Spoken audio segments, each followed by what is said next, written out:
ആത്മാർത്ഥതയോടെ ആറ്റുകാൽ ഭഗവതിക്ക് പൊങ്കാല നടത്തിയാൽ എല്ലാം നല്ലതായി ഭവിക്കുമെന്നാണ് വിശ്വാസം. ഇനി പൊങ്കാല വ്രതത്തെക്കുറിച്ചൊന്ന് നോക്കാം. ആറ്റുകാൽ പൊങ്കാല സ്ത്രീകളാണ് നടത്തുന്നത്. പൊങ്കാല സമർപ്പിക്കുന്നതിനായി സാധാരണ 3 ദിവസത്തെ ഒരിക്കൽ വ്രതമാണ് എടുക്കുന്നത്. ദിവസത്തിലെ ഒരു നേരം മാത്രം അരിയാഹാരം കഴിച്ച് വ്രതം അനുഷ്ഠിക്കുന്ന രീതിയാണ് ഒരിക്കൽ. സാധാരണ വ്രതങ്ങളിൽ അനുഷ്ഠിക്കുന്നതെല്ലാം ഇതിലും ആചരിക്കണം. ക്ഷേത്ര ദർശനവും വീടുകളിൽ 2 നേരം വിളക്ക് കത്തിച്ച് പ്രാർത്ഥിക്കുകയും ചെയ്യുക.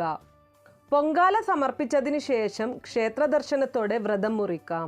പൊങ്കാല ദിവസം പ്രാർത്ഥനയോടെ വേണം തുടങ്ങാൻ. ശേഷം പൊങ്കാലയ്ക്കായി അടുപ്പ് കൂട്ടുന്നയിടം ശുദ്ധിയാക്കി വെള്ളം തളിച്ച് അടുപ്പ് കൂട്ടാം.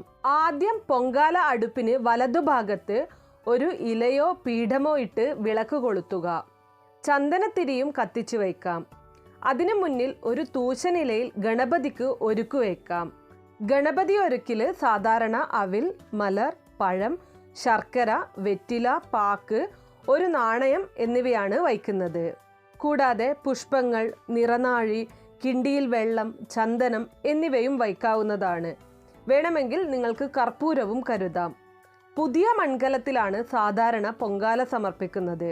ക്ഷേത്രത്തിലെ പണ്ടാര അടുപ്പ് കത്തിച്ച് അതിലെ ജ്വാലയിൽ നിന്ന് പകർന്ന് അഗ്നിയാണ് പൊങ്കാല അടുപ്പിൽ തീ കത്തിക്കാൻ ഉപയോഗിക്കുക.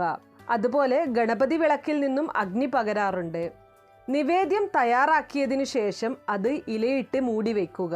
ക്ഷേത്ര പൂജാരികൾ നേദ്യം നടത്തി തളിക്കുന്നതോടെ പൊങ്കാല വഴിപാട് പൂർത്തിയാകുന്നു.